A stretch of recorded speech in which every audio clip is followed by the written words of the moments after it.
Et comment ça va? Urfinjus est un prétendu sorcier qui rêve de devenir roi de la terre d'Oz. Bien qu'il soit considéré comme un imposteur par tous les habitants, il a deux amis fidèles. Chaque matin, avant le lever du soleil, l'ours le réveille pour que Urfin puisse utiliser son grand pouvoir devant l'armée viking, apportant ainsi la lumière à cette terre. En échange de la lumière du soleil qu'il prétend fournir, il demande aux soldats de l'aider à attaquer la cité d'émeraude afin de pouvoir voler les souliers d'argent. Cependant, ces sujets l'ignorent complètement et refusent de participer à cette mission. Comme il ne peut pas compter sur le soutien de ses paysans, Urfin demande de l'aide à l'ours et au clown pour atteindre son objectif. L'ours suggère à son maître de voler le livre magique pour convaincre son armée de lui obéir. Alors, le trio élabore un plan pour s'emparer du livre et choisit un jour stratégique pour envahir la cité d'émeraude. Un an plus tôt, ses habitants ont réussi à vaincre Urfin avec l'aide de Dorothée. L'épouvantail, l'homme de fer blanc et le lion peureux ont construit un grand monument en hommage à la jeune fille. La particularité de cette statue est qu'elle peut bouger et même danser, car tous ses mouvements sont contrôlés mécaniquement. Pendant la célébration, l'ours et le clown utilisent un déguisement pour se promener dans les rues sans être remarqués. Dès qu'ils en ont l'occasion, ils s'introduisent dans la statue. Le duo est convaincu que c'est la nouvelle cachette du livre magique et interroge Ruth Bilon pour qu'il leur révèle l'emplacement de cet objet précieux. Craignant que les méchants ne lui fassent du mal, l'homme décide de révéler la véritable cachette du livre. Toutefois, le compartiment est verrouillé avec plusieurs cadenas. Malgré toutes ces précautions, cela ne suffit pas à empêcher le duo d'entrer dans la cachette. Après avoir tordu les barreaux de la grille, l'ours parvient à voler le livre. Pendant ce temps, dans le monde réel, Tim, un adolescent amoureux, pédale jusqu'à la maison de Dorothée pour lui avouer ses sentiments. Le garçon demande conseil à une application qu'il a lui-même créée et trouve le courage d'aller lui parler. À cet instant, Dorothée est dans sa chambre en train de se vernir les ongles et d'écouter de la musique avec son chien. Elle danse et s'amuse comme si elle était sur scène, jusqu'à ce qu'elle remarque la présence de Tim. Lorsqu'ils se retrouvent, le garçon lui remet un cadeau qu'il a préparé et va chercher un vase pour que Dorothée puisse y mettre les fleurs qu'elle a reçues. Cependant, son plan ne se déroule pas comme prévu et la petite initiative de Tim finit par causer un grand désastre. Soudain, le couple entend la mère de la jeune fille les inviter à prendre le thé avec des biscuits et Dorothée décide d'aller à la cuisine chercher le goûter. Tim en profite pour se familiariser avec l'endroit et jette un coup d'œil dans le miroir tout en essayant de se ressaisir. À ce moment-là, il aperçoit une paire de souliers d'argent brillant sur l'étagère et décide de les prendre, intrigué par leur éclat inhabituel. Le garçon commence à manipuler les souliers et finit par créer un portail reliant deux mondes. Immédiatement, tout autour de lui commence à être aspiré, y compris Toto. Lorsque Dorothée entre dans la chambre et se rend compte de ce qui se passe, elle court dans le tourbillon et est également transportée de l'autre côté. À Oz, Urfin parvient enfin à mettre la main sur le livre magique, mais pour pouvoir le lire, il doit porter les souliers d'argent. Il décide alors d'utiliser le visage du gardien pour convaincre son armée envahir la cité d'émeraude sous prétexte que telle est la volonté du livre magique. Même ainsi, il est complètement ignoré et ridiculisé par ses propres soldats. Soudain, Tim apparaît avec les souliers d'argent en main et Urfin tente de les lui arracher. Cependant, avant qu'il ne puisse s'en emparer, le livre l'attaque, ayant pour mission de protéger son maître. À cet instant, Urfin et l'ours sont projetés dans la forêt et Tim est désigné comme le nouveau propriétaire du livre puisqu'il porte les souliers d'argent. Ne pouvant pas communiquer avec les soldats vikings, le garçon utilise son application pour comprendre ce qu'ils disent. En découvrant qu'ils souhaitent de la pluie, Tim accède au pouvoir du livre magique pour exaucer leurs vœux, ce qui le rend très populaire auprès des soldats. Pendant ce temps, dans la cité d'émeraude, l'épouvantail, l'homme de fer blanc et le lion peureux interrogent plusieurs témoins pour tenter de découvrir l'apparence des voleurs qui ont dérobé le livre. Après avoir essayé plusieurs combinaisons de dessins, ils finissent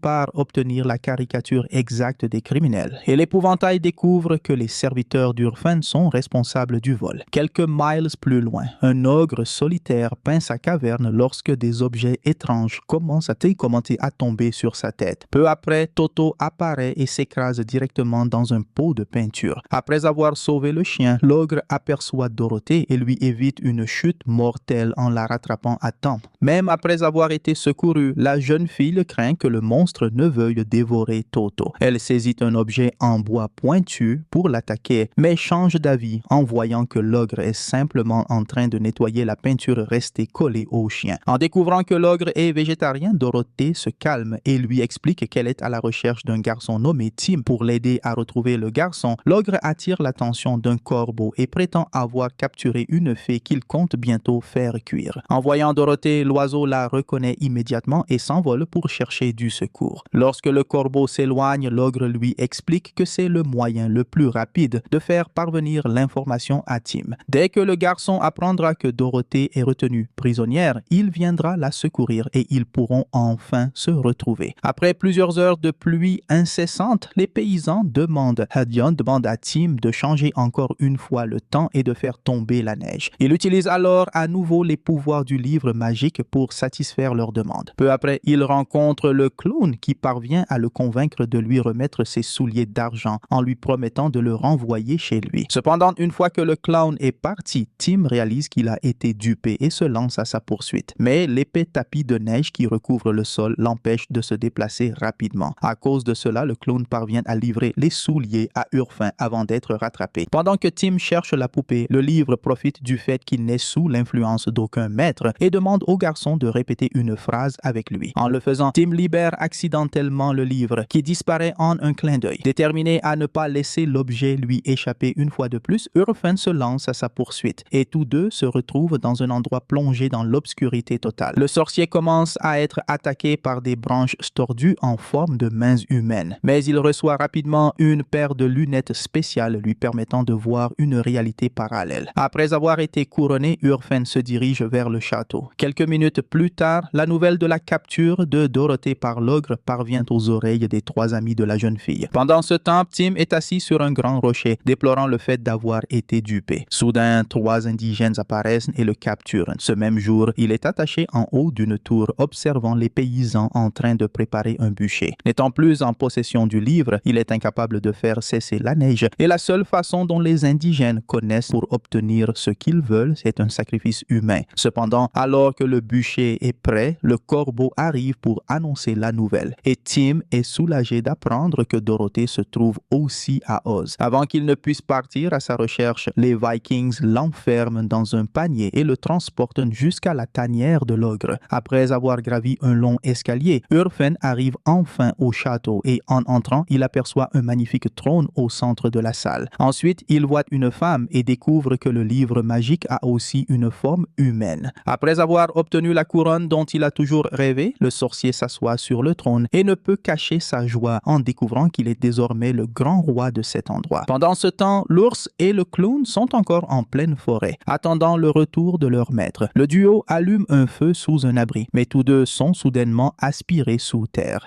Ils apparaissent ensuite dans le château d'Urfin, portant les mêmes lunettes que le sorcier, et sont fiers de découvrir que leur maître est maintenant le roi de la terre d'Oz. Tandis que l'ours se réjouit, le clown décide d'enlever ses lunettes et découvre la vérité sur cet endroit. Il voit la femme servir une boisson à Urfin et réalise que le liquide est en réalité du poison. Il renverse alors le verre pour sauver son maître et lui demande d'enlever ses lunettes. À cet instant, Urfin est confronté à la réalité et panique en découvrant dans quel genre d'endroit sombre il est arrivé. En voyant qu'il a compris la vérité, la femme envoie des branches tordues attaquer Urfin et ses serviteurs. Mais le sorcier les détruit avec ses souliers d'argent. La femme propose alors un accord et lui promet d'exaucer son plus grand souhait s'il lui remet le livre. En route vers la tour de l'ogre, Tim parvient à se libérer des cordes qui entravent son corps et brise le fond du panier pour s'échapper. Il se met ensuite à courir dans la forêt pour retrouver Dorothée, mais finit par avoir un accident. Après sa chute, il se retrouve face à deux tigres à dents de sabre et les attaque avec un morceau de bois. Une fois le garçon parti, les tigres, perplexes, ne comprennent pas ce qui vient de se passer et finissent par devenir ses alliés. Ne sachant pas comment atteindre la tour de l'ogre, le garçon demande de l'aide au félin et l'un d'eux se propose de le porter sur son dos. En attendant l'arrivée de Tim avec les souliers, Toto et l'ogre s'amusent en jouant à plusieurs parties d'échecs. Cependant, Dorothée s'impatiente et envisage de partir à la recherche de son ami. C'est à ce moment-là que le trio réalise qu'ils sont attaqués, car d'innombrables pierres commencent précieusement à traverser la fenêtre en verre. L'ogre se réjouit du succès de son plan. L'épouvantail a envoyé des équipes de secours pour faire tomber la tour, mais contrairement à leurs attentes, l'ogre se met à danser joyeusement derrière les murailles de sa forteresse.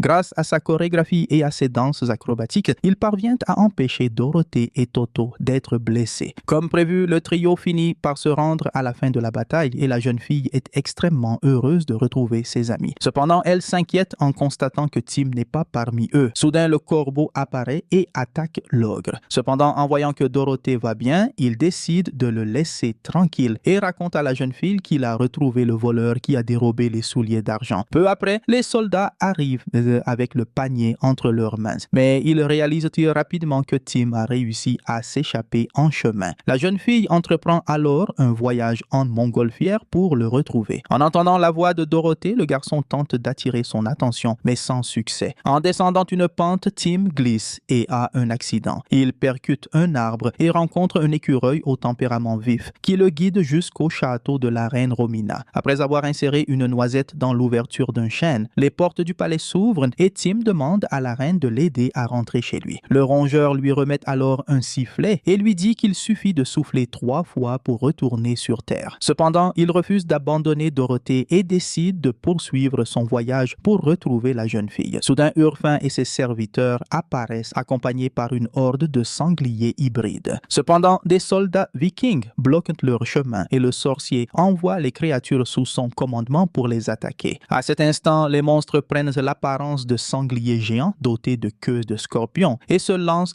à la poursuite des paysans. Terrorisé par l'attaque, Tim s'éloigne de la zone de guerre et est retrouvé par son ami l'épouvantail. Celui-ci commence alors à faire descendre la montgolfière pour permettre au garçon de monter à bord. Mais Tim réalise vite que Dorothée est en danger et demande à remonter. Lorsque la montgolfière se coince dans une branche d'arbre, Urfin ordonne à ses créatures d'éliminer la jeune fille. Tim met alors sa propre vie en péril pour la sauver. Une fois Dorothée en sécurité, le garçon est piqué et son corps disparaît. Tim est envoyé au même endroit où le sorcier s'est retrouvé auparavant et sa vision devient floue lorsqu'il met les lunettes. À cet instant, Romina lui apparaît et parvient à l'avertir que Dorothée est en danger. Inquiet pour sa bien-aimée, Tim enlève ses lunettes et revient à la réalité. Il grimpe rapidement sur les rochers flottants et réussit à s'échapper grâce à un portail créé par la reine. Pendant ce temps, Urfin lance une attaque contre la cité d'Émeraude et ses monstres parviennent à envahir les lieux. Cependant, les habitants utilisent la statue construite en l'honneur de Dorothée pour repousser tous les sangliers sauvages hors des remparts. En conséquence, le sorcier est contraint d'employer une autre stratégie pour remporter la guerre. Il décide alors d'ouvrir les vannes du barrage d'Émeraude afin d'inonder le village. Dorothée était triste et sans espoir, persuadée que Tim est mort. Cependant, lorsque le garçon parvient à revenir en ville, elle est soulagée et sa détermination à lutter pour son peuple est ravivée. À cet instant, le corbeau réapparaît et révèle les plans d'Urfin. Il raconte que le sorcier vient d'ouvrir le barrage et que si rien n'est fait, la ville sera sous l'eau dans quelques minutes. Pour éviter cette catastrophe, Tim décide d'agir et a l'idée d'utiliser la statue comme bouclier pour vaincre Urfin et ses sangliers. Il prend immédiatement le contrôle du robot de Dorothée et se dirige vers le barrage. En le voyant, les créatures commencent à reculer, mais le sorcier leur ordonne d'attaquer l'ennemi. Contraints de lui obéir, les monstres tentent d'utiliser leur queue pour le faire tomber, mais ils sont une fois de plus vaincus et finissent par prendre la fuite. Lors de la fuite des sangliers, quelques pierres glissent sur le chemin et la statue finit par s'effondrer. À cet instant, Urfin échappe de justesse à un écrasement, mais parvient à se sauver de justesse. Tim profite de cette distraction pour s'enfuir et court jusqu'à la tour de commandement. Immédiatement, le sorcier se lance à sa poursuite et emmène toute son armée pour s'assurer que cette fois, le garçon ne puisse pas s'échapper. Après avoir fermé les vannes, le jeune garçon est capturé et sur le point d'être éliminé lorsque son téléphone se met à sonner. Intrigué par cet étrange appareil, Urfin décide de le prendre et découvre l'application créée par le garçon. Voyant Tim en danger, le lapin a une idée pour distraire le sorcier et aider son ami à s'en sortir. Il annonce que, selon la prophétie, le véritable roi de la terre d'Oz doit avoir une tache rouge sous la plante des pieds. Il demande alors à Urfin d'enlever ses souliers d'argent pour prouver qu'il est bien l'élu mentionné dans la prophétie. Lorsque le sorcier tombe dans le piège, Tim parvient à se libérer et récupère ses souliers. Il tente alors de s'échapper, mais il est encerclé par les sangliers sauvages. Alors qu'il essaie de leur voler les objets, l'une des créatures disparaît et Tim découvre que les souliers d'argent sont capables de les éliminer. À cet instant, le garçon met met tous les monstres en fuite et récupère son téléphone des mains d'Urfin. Maintenant qu'il a sauvé la cité d'Émeraude et récupéré les souliers magiques, Tim remercie son ami pour son aide et peut enfin célébrer sa victoire avec Dorothée. Cette nuit-là, le couple fête ses adieux à tous leurs amis avant de retourner dans leur propre monde avec Toto. Maintenant que Oz est en sécurité, la jeune fille utilise ses souliers d'argent pour les ramener sur Terre et est émue par la magnifique fête d'adieu organisée par ses amis. Quelques secondes plus tard, le trio est de retour chez Dorothée et Tim aide la jeune fille à ranger le désordre laissé dans la chambre. Ainsi se termine Fantastic Return to Oz, film d'animation d'aventure de 2019, et je vous attends à la Cité d'Émeraude.